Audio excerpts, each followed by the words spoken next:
말씀으로 기도의 힘이라는 제목으로 하나님 말씀 전하도록 하겠습니다. 성령님께서 우리 인생 가운데 새 일을 행하실 때 나타나는 특징이 있다면 우리를 기도로 이끄시는 것입니다. 내 마음에 기도해야 되겠다는 마음을 계속해서 주실 때 우리는 성령님께서 우리의 가정이나 내 인생이나 우리의 사업이나 아니면 교회나 새 일을 행하시려고 하시는구나. 그때는 우리가 성령의 사인이 있기 때문에 딱 기도를 붙잡고 정말 주님 앞에 나와서 열렬하게 오랜 동안 기도하는 모습이 필요합니다. 그래서 성령님께서 우리에게 새 일을 행할 때 우리를 기도로 인도하시고 또 반대로 우리가 기도를 시작하면 또 하나님께서는 우리를 향해서 새 일을 또한 시작하십니다. 내가 하나님께 기도하기로 결단하고 주님께 기도하면 우리를 향한 하나님의 크고 은밀한 뜻이 있거든요. 그래서 우리가 주님 앞에 간절히 기도하고 나오기 시작하면 하나님의 뜻 가운데 우리 인생을 세우고 열어주시면서 나를 통해서 하나님의 뜻을 이룹니다. 그리고 기도할 때 우리는 성령님과 딱 한 마음이 될 수가 있어요. 우리가 기도하기 전에는 우리 마음 따로 성령님 마음 따로거든요. 기도하는 사람들에게는 우리가 성령님과 마음을 하나 되게 하게 만들면서 성령님이 우리를 이끌어가도록 만드는 것입니다. 그래서 기도는 우리 믿는 사람에게 있어서 굉장히 중요한 거죠. 그래서 우리는 늘 기도를 가까이 하고 기도를 훈련하고 자꾸 기도의 깊이와 넓이를 넓혀가는 것이 너무 중요한 것입니다. 그래서 기도에는 힘이 있는 거죠. 성경은 이런 말씀이 있습니다. 누구든지 기도하고 구한 것은 받은 줄로 믿으라. 무엇이든지 받은 줄로 믿으라. 너희가 기도하고 구한 것은 무엇이든지 받은 줄로 믿으라. 그러니까 무엇이든지 이 뜻이 무엇입니까? 한계가 없다는 거예요. 기도는 한계가 없다. 그러니까 여러분 기도할 때 하나님께 한계를 두고 기도하지 마십시오. 그래서 우리는 우리의 믿음만큼 기도하게 되고 내가 기도한 만큼 인생에서 도전과 성취를 이루게 되는 것입니다. 그래서 우리가 기본적으로 가져야 될 기도에 대한 마인드와 믿음은 기도에는 한계가 없다. 우리가 상상하는 것 그 이상의 능력이 기도에 있다라는 것을 알아야 됩니다. 여호수아가 아말렉과 전쟁을 할 때 지고 이기고를 반복하다가 모세가 탁 기도할 때 승기를 잡았어요. 그래서 아말렉을 쳐가지고 이제 아말렉에게 이기기 시작하는데 날이 어두워지기 시작했습니다. 날이 어두워지면 더 이상 보이지 않으니까 전쟁을 할 수 없잖아요. 그래서 완전히 진멸을 해야 되는데 전쟁을 할 수 없을 때 여호와서서 10장 12절에 보면 여호수아가 담대한 명령을 하는데 태양과 달을 향해서 명령을 합니다. 태양아, 너는 기브온 위에 머물러라. 달아, 너도 아얄론 골짜기에서 머무를지어다. 이렇게 명령했을 때 태양과 달이 머물렀다고요. 태양과 달이 10여 분을 머무르면서 여호수아가 전쟁에 이기도록 한 거예요. 이건 무슨 말입니까? 기도라는 것은 믿음의 명령이란 것은 인간의 상식을 넘어설 뿐만 아니라 인간의 상상력도 뛰어넘는 우리가 상상하는 최고의 것을 상상한다 할지라도 그 이상의 것이 기도에 있다는 것입니다. 그 성경은 하나님에 대해서 우리가 말로 표현할 수 없고 그 깊이와 넓이를 우리의 지각으로는 다 할 수 없다는 것이 바로 여기에 있는 거예요. 그래서 달과 태양이 멈추고 큰 승리를 거둔 거죠. 이것이 바로 기도의 능력이라는 것입니다. 그래서 우리 믿는 크리스찬들이 기도를 대할 때 그냥 기도하자, 기도해야지 이렇게 보면 안 되고 기도에는 놀라운 내가 상상할 수 없고 내가 꿈꿀 수도 없는 놀라운 기적과 능력을 내가 기도할 때 나타난다는 믿음을 가지고 주님 앞에 기도하는 모습이 필요한 것입니다. 자꾸 기도를 살려내야 되겠죠. 그런 의미에서 하나님의 전능하심을 믿고 한계를 두지 않는 기도는 이게 바로 살아있는 기도라고 할 수 있어요. 기도가 더 커지고 뜨거워지고 또 우리 기도를 통해서 주님과 더 가까이 만나게 되고 그런데 나의 한계에 머물러 있는 기도는 어찌 보면 기도라고 할 수 없는 거죠. 죽은 기도, 역사하지 않는 기도라고 할 수가 있습니다. 오늘 말씀은 계속해서 기도에 관한 말씀인데 이제 히스기야 왕 때 아수르 왕 사네립이 두 번째 남유다를 쳐들어왔던 그런 사건이에요. 이때가 이 아수르가 얼마나 강했던 때냐면 이 히스기야 왕 때 아수르가 북이스라엘을 3번 쳐들어가서 정복해서 북이스라엘이 없어집니다. 히스기야 왕 때. 그래서 히스기야 왕 때 북이스라엘은 없어지고 이제 아수르가 북이스라엘 정복한 다음에 남유다마저 정복하려고 쳐들어오거든요. 첫 번째는 주님의 은혜로 잘 위기를 극복하고 두 번째 다시 이제 사네립이 남유다를 공격한 사건이죠. 남유다와 히스기야 왕은 이 위기의 순간에 아수르를 이길 힘이 전혀 없었다고요. 이들이 아수르를 물리친 방법이 바로 기도였고 기도의 힘으로 아수르를 물리쳤다라는 것을 우리가 성경을 통해서 알 수가 있습니다. 그래서 우리가 오늘 본문 말씀에서 이런 비극적인 상황을 만난 이 히스기야 왕이 아수르를 이길 힘이 없었지만 하나님께 기도함으로 또 이사야 선지자와 함께 하나님께 기도함으로 아수르를 이긴 그런 기도의 사건에 대한 내용인 거죠. 기도가 바로 이런 것입니다. 기도는 한계가 없고 대적을 물리치는 힘이 있고 우리 인생을 바꾸는 힘이 있죠. 이어서 우리가 읽지는 않았지만 24절부터 보면 히스기야가 병들어 죽게 됐거든요. 그때 히스기야가 병들어 죽게 되었을 때 히스기야가 하나님께 기도하고 간구하거든요. 히스기야가 기도하고 간구했을 때 하나님께서 히스기야의 기도를 들으시고 히스기야의 생명을 또 연장시켜준 내용이 또 이어서 나오는 거죠. 그러니까 기도는 한계가 없다. 그래서 우리가 기도하는 것은 기도할 때 기도하는 한 사람이 세상을 움직입니까? 네, 세상을 움직입니다. 우리는 그렇게 보이질 않아요. 내가 기도한다고 우리나라가 어떻게 이렇게 축복을 받을까? 그렇지가 않습니다. 근데 우리가 기도할 때 믿는 사람들이 기도할 때 우리나라가 바로 설 수 있게 되는 거고 믿는 사람들이 기도할 때 청년들, 중고청 학생들이 하나님께 돌아올 수 있는 거고 우리가 기도할 때 많은 청장년들을 살려낼 수 있고 또 장년들과 노년들을 살려낼 수 있는 것 이것이 바로 기도의 능력이라는 거죠. 기도할 때 전능하신 하나님이 일하기 때문에 그렇습니다. 그래서 기도가 커지면 믿음도 커지고 또 믿음이 커지면 또 기도도 커지고 또 기도의 지경이 넓어지고 삶의 기적과 축복이 커지는 것입니다. 그래서 오늘 본문 말씀으로 첫 번째 드리고 싶은 말씀은 기도할 때 부르짖는 기도에 힘이 있다라는 것입니다. 오늘 성경 본문을 보면 이런 위기 상황에서 어떻게 기도했냐면 20절입니다. 이러므로 히스기야 왕이 아모스의 아들 선지자 이사야와 더불어 하늘을 향하여 부르짖어 기도했다. 여기서 하늘을 향했다는 말은 주님께 전심으로 마음으로 온 마음을 주님을 향했다. 그리고 부르짖었다는 것은 이 부르짖음을 알아야 되는데 이 부르짖어 기도하는 기도는 가슴 중심에서부터 우러나오는 간절한 기도예요. 그러니까 목소리는 큰데 가슴 중심에서부터 우러나오지 않는 기도가 있다고요. 그러니까 이 부르짖는 기도의 핵심은 목소리에 있는 것이 아니라 우리 가슴에 있는 것입니다. 우리의 가슴 속에 정말 끈질기게 열렬하게 이거 아니면 안 됩니다라고 하는 간절한 기도가 목소리에 터져나오는 거 이게 바로 부르짖는 기도예요. 히스기야가 이사야 선지자와 함께 도저히 우리도 북이스라엘이 정복당하는 거 보니까 북이스라엘이 비참하게 부녀자들이 수치를 당하고 왕이 끌려가고 죽고 흩어지는 것을 보니까 안 되겠거든. 그러니까 이 히스기야 왕은 하나님께 엎드려서 선지자와 함께 간절하게 부르짖어 기도했다는 것입니다. 그래서 우리는 이 신앙생활하며 기도할 때 부르짖는 기도의 힘을 알아야 됩니다. 성경은 우리에게 이 부르짖는 기도에 대해서 반복적으로 계속해서 우리에게 가르쳐주고 있습니다. 부르짖는 기도가 많은 모델들이 있지만 한 몇 가지만 들자면 다윗입니다. 다윗. 시편을 읽어보면 다윗의 기도가 정말 절절히 살아난다고요. 여러분 시편을 한번 진짜 기도가 내가 잘 안 된다. 하나님을 향한 감동이 없다. 이럴 때는 시편을 읽어보십시오. 시편은 시기 때문에 정말 다윗의 마음이 그 속에 녹아있고 함축적으로 있으면서 한 구절 한 구절 읽을 때마다 와 다윗이 이때 울었겠구나. 가슴을 쳤겠구나. 얼마나 간절했으면 이렇게 주님께 기도했을까. 이런 감동이 있거든요. 시편 50편 15절에 보면 다윗이 이렇게 말했습니다. 환난 날에 나를 부르라. 내가 너를 건지리니. 하나님이 다윗에게 말했던 거예요. 환난 날에 나를 부르라는 거예요. 그럼 내가 너를 건지겠다. 환난 날에 우리가 주님을 부를 때 예수님 이렇게 부르겠습니까? 아니죠. 부르짖겠죠. 환난, 정말 죽을 위기, 고통 가운데 눌릴 위기, 당장 문제가 해결되지 않으면 인생이 완전히 무너질 그런 위기 가운데 우리는 하나님을 간절히 부르짖겠죠. 이런 환난 날에 하나님을 부르라는 거예요. 그러면 하나님께서 우리를 건져주신다. 다윗은 이 기도를 갖고 있었다고요. 이 기도를 하니까 시편 23편에 나오는 것입니다. 여호와는 나의 목자시니 내가 부족함이 없으리로다. 날마다 환난 때마다 부르짖으니까 하나님께서 채워주시고 인도하시니까 부족함이 없는 그런 인생을 사는 거예요.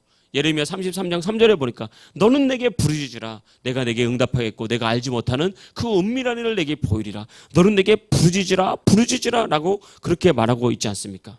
이스라엘이 애굽의 노예로 있을 때 이스라엘 백성들은 430년 동안 하나님을 찾지 않았다 그랬어요. 그런데 이제는 이 애굽 왕 바로가 너무 일을 고되게 시키고 너무 고통스럽게 만드니까 그제서야 430년 만에 하나님을 기억해서 이스라엘 백성들이 고통 중에 탄식하며 하나님께 부르짖었다 그랬어요. 우리가 하나님을 잊어버렸다 할지라도, 내가 지금까지는 하나님을 찾지 않았다 할지라도 내가 다시 하나님을 기억하고 부르짖는 순간이 바로 하나님 역사하는 순간입니다. 하나님께서는 그때 이스라엘 백성들의 그 탄식과 부르짖는 기도를 들으시고 하나님께서 모세를 준비시키고 출애굽의 역사를 만든 줄 믿습니다. 그래서 여러분, 우리가 부르짖어 기도하면 여러분 인생 가운데 짓누르는 어둠의 영들의 어떤 결박들, 아니면 내 삶의 고통과 아픔들, 질병의 결박들, 실패의 결박들, 가난의 결박들이 풀어지면서 하나님께서 일을 하기 시작하는 거예요. 그래서 항상 부르짖는 기도가 살아있어야 되는 것입니다. 성경을 보니까 한나는 아이를 낳지 못해서 괴로웠어요. 후처로 들어왔던 분인나가 아들을 낳고 한나를 비웃고 한나를 괴롭히면서 자기가 본처의 자리를 차지하려고 했잖아요. 정말 상상만 해봐도 얼마나 끔찍합니까? 이 사건 자체가. 내가 한나라 그러면은 진짜 하루하루가 너무너무 괴로울 것 같아요. 그때 한나가 했던 것은 무엇입니까? 남편을 원망하거나 분인나를 원망하거나 삶을 불평한 것이 아니라 하나님의 성막에 있는 실로에 올라가서 간절하게, 제사장 엘리가 봤을 때 얼마나 간절했냐면 술 취한 여자가 술 취해서 주정한다고 할 정도로, 그러니까 온몸이 풀어헤쳐질 정도로, 온몸이 땀범벅이 될 정도로, 사람에게 나의 얼굴은, 내가 지금 한 화장은, 나의 옷은 전혀 상관없이 오직 하나님께 부르짖어서 그 마음에 있는 고통과 아픔을 하나님께 간절히 쏟아내는 부르짖는 기도를 했잖아요. 그때 하나님께서는 이 한나에게 아들을 허락하셨는데, 그런 기도를 통해서 그냥 아들이 아니라 나라를 살릴 아들 사무엘을 허락해 주셨어요. 이후에 더 많은 아들과 딸을 낳게 하셨습니다. 그러니까 우리가 정말 간절한 목적을 가지고, 간절한 비전을 가지고 주님께 기도하면 하나님께서 우리를 통해서, 기도를 통해서 기도의 응답을 출산하시는데, 그 기도의 응답의 출산이라는 것이 때로는 고통에서 건져내는 그런 놀라운 응답도 있지만, 나를 통해서 놀라운 비전과 내가 감히 상상하지 못한 일들을 하나님께서 이루신단 말이에요. 한나가 사무엘이 날지 누가 알았겠습니까? 근데 사무엘이 그렇게 태어나서 하나님께 놀랍게 쓰임받았잖아요. 우리가 또 아는 엘리야 선지자는 기도의 대명사 아닙니까? 엘리야 선지자가 처음에는 오해했죠. 정말 혼자 믿음으로 탁 서가지고요, 정말 바알과 아세라를 대적하고 아하방과 믿음의 싸움을 싸울 때 이렇게 막 싸우다가 엘리야가 오해를 했어요. 아, 나밖에 없구나. 나만 이렇게 헌신하고, 나만 이렇게 고생하고, 나만 이렇게 힘들고, 예수님, 하나님 나밖에 남지 않았습니다. 그때 하나님께서 뭐라 그랬죠? 바알에게 무릎 꿇지 않은 7,000명의 기도의 용사를 내가 숨겨뒀다. 이런 기억하십시오. 그런데 어찌됐건 이 엘리야가 하나님께 간절히 기도했을 때 비가 오기도 하고 비가 멈추기도 하고, 또 하나님의 놀라운 기적이 엘리야를 통해서 사르밧 가구를 먹이기도 하고, 이런 놀라운 기적이 나타났지 않습니까? 야고보서 5장에 보면 이 엘리야를 비유로 이렇게 말했습니다. 의인의 기도는, 강구는 역사하는 힘이 크다. 의인의 강구, 부르짖는 기도죠. 여러분, 여기서 엘리야를 또 표현하기를, 엘리야는 우리와 성경이 같은 사람이로되 이렇게 말했습니다. 배고프면 배가 고프고, 안 먹으면 배가 고프고, 화가 나면 화가 나고, 누가 나를 괴롭히면, 또 때로는 엘리야도 기도하기 싫고, 엘리야도 낙심하는 우리와 똑같은 사람이라 그랬어요. 근데 그걸 이겨내고 간절히 기도를 하니까, 열렬하게 기도하니까 하나님께서 이렇게 엘리야에게 능력 있게 역사했다라고 그렇게 말하고 있습니다. 그러니까 살아있는 신앙의 특징은 딱 한 가지만 말하자면 찬송과 기도가 살아있어요. 찬송과 기도가 살아있어요.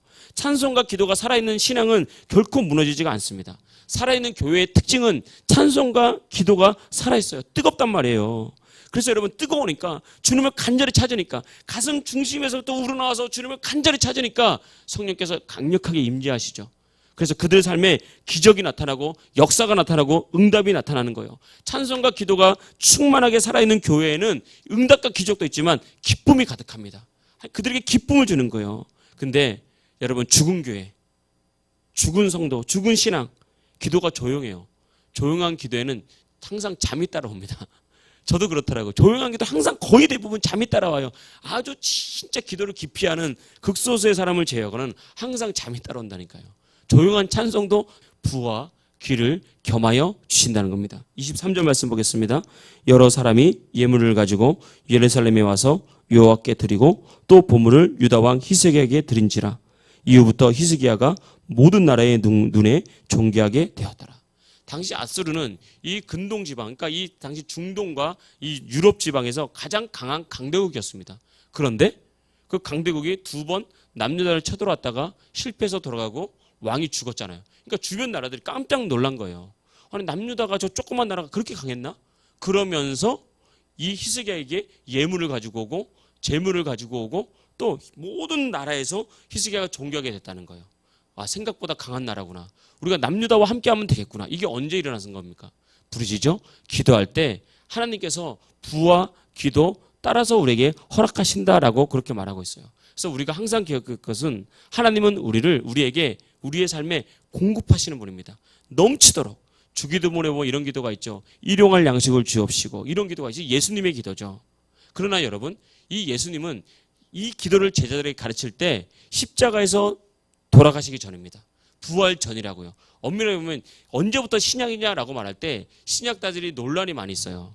예수님이 이 땅에 오실 때부터 신약이다라고 말하는 신학자들이 있고요. 아니다. 예수님께서 이 땅에 오실 때는 아직 구약의 율법이 지배하고 있다. 왜냐하면 아직까지 율법을 완성하지 않았다. 언제 율법이 완성됐습니까? 십자가에서 죽으실 때 다 이루었다고 했잖아요. 그때 율법이 완성되고 예수님 부활하실 때 새 계명을 우리에게 주셨기 때문에 진정한 신약은 십자가의 죽음과 부활 위에 있다라고 말하는 신학자들인데 저는 후자에 동의를 합니다. 지금 예수님께서 주기도문을 가르칠 때 일용할 양식을 주실 때는 마치 출애굽할 때 만나와 메추라가 일용할 양식이었잖아요. 그렇게 줬던 것을 그때 기도했어요. 근데 부활하신 이후에 하나님은 우리에게 넘치도록 공급하시는 분입니다. 빌립보서 4장 19절에 보면 나의 하나님이 그리스도 예수 안에서 영광 가운데 그 풍성한 대로 너희 모든 쓸 것을 채우시리라. 그러니까 매일매일 양식을 공급하겠다. 이것이 아니라 그 풍성한 가운데. 하나님의 풍성하심은 말로 할 수 없습니다. 만물이 하나님의 것입니다. 이 땅에 물질이 많다면 그 물질이 다 하나님 거예요. 그 풍성하신 하나님이 그 풍성한 대로 너희 모든 쓸 것을 채우신다. 이게 신약의 기도예요. 여러분의 인생에는 하나님이 넘치는 공급이 있습니다. 여러분의 공급은 차고 넘쳐서 쌓아둘 정도가 될지 믿습니다. 욥의 그 내용을 보면 욥의 욥기를 읽어보면 이런 말이 있어요. 황금을 돌처럼 쌓아놓는다라는 그런 구절이 있어요. 그런 놀라운 축복이 저와 여러분에게 있을 줄 믿습니다. 이것이 바로 거듭난 지금 우리 그리스도인들의 모습이라는 것입니다. 그러니까 여러분 살아갈 때 부족함을 인식하지 말고 자꾸 공급을 인식하십시오. 하나님 나는 가난해요 라는 기도보다는 하나님 나에게 이만큼의 물질을 채워주세요. 이런 기도가 좋습니다. 하나님 내가 이렇게 질병 가운데 고통당하고 있는데 나를 건져주세요 라는 결핍을 인식하는 기도보다는 공급. 하나님 나는 이렇게 건강해서 주님의 영광에 살겠습니다. 이런 공급을 인식하는 기도가 우리에게 필요한 거예요. 그래서 여러분 자꾸 공급을 인식하시고 끝없는 하나님의 축복을 인식하십시오. 여러분 우리가 빛 안에 사는 것은 무엇입니까? 빛 안에 사는 것은 그냥 태양빛 안에 사는 게 아니에요. 성경에 보면 하나님은 곧 말씀이고 말씀은 우리의 삶을 비추는 빛이라 그랬어요. 그러니까 우리가 빛 가운데 사는 것은 말씀 안에 사는 거예요. 하나님 넘치는 공급이 있음을 믿고 그 말씀 안에 사는 것이 빛 가운데 사는 것입니다. 말씀 안에 살면 어둠은 떠나갑니다. 가난은 떠나가고 실패는 떠나가고 두려움은 떠나가고 여러분 우리 인생은 열릴 줄 믿습니다. 가정이 열리고 자녀가 다 열리는 거예요. 여러분 빛 가운데 걸으시길 축복합니다. 빛 가운데 걸으시길 축복합니다. 그 고백하시죠. 나는 더 이상 가난하지 않을 것입니다. 나는 차고 넘치는 부요가 나에겐 있습니다. 우리 가정은 앞으로 30배, 60배, 100배의 열매가 열려 있습니다. 우리 자녀들은 고만고만하게 자라는 것이 아니라 하나님의 영광을 해서 크게 쓰임받을 것입니다. 하나님 우리를 지키시는 자입니다. 낮의 해와 밤의 달도 우리를 어떻게 하지 못합니다. 이렇게 고백하십시오. 다니엘을 보십시오. 포로로 잡혀간 포로에 불과했지만 정말 하나님 앞에 제일 집중적으로 한 것이 기도예요. 기도. 다니엘을 보면은 나름 똑똑해가지고 이 식민지 청년들 중에 뽑혀서 왕궁에서 공부를 했다고 그랬거든요. 근데 성경을 보면은 다니엘이 예습했다고 나오지 않아요. 다니엘이 복습했다고 나오지 않아요. 성경을 보면 위기 때마다 다니엘이 뭘 했다? 기도했다. 다니엘은 기도의 사람이었습니다. 그러니까 지혜를 부어주시니까 성경에 이렇게 표현되어 있어요. 바벨론의 모든 지혜자들보다 더 뛰어났다. 다시 말하면 지금으로 말하면 전국 1등이다라는 거예요. 전국 1등. 아무도 못 따라갔다는 거예요. 이게 바로 기도하는 사람에게 주어지는 존귀함과 탁월함인 것입니다. 여러분 우리 인생은 기도에 달려 있는데 주님께서 우리에게 기도할 특권을 주셨습니다. 누구든지 마음 먹기만 하면 다 기도할 수 있어요. 우리의 기도를 방해할 사람은 나의 생각밖에 없는 거예요. 여러분 기도하시길 축복합니다. 그리고 성령님께서 기도의 영으로 여러분을 역사하고 있습니다. 그 영과 함께 가십시오. 여러분 가정에 갈 때도 기도의 영이 여러분 붙들고 있다고 믿고요. 직장과 사업장에 갈 때도 학교에 갈 때도 기도의 영이 여러분과 함께 있음을 믿고 때때로 방언 기도하고 또 우리말로 기도하면서 여러분 기도할 때 여러분은 이전보다 더 강해질 것이고 더 커질 것이고 이전에는 꿈꿀 수 없었던 그런 일들을 여러분 삶에서 이룰 줄 믿습니다. 이런 은혜가 저와 여러분과 함께 있기를 주의 이름으로 축복합니다. 할렐루야.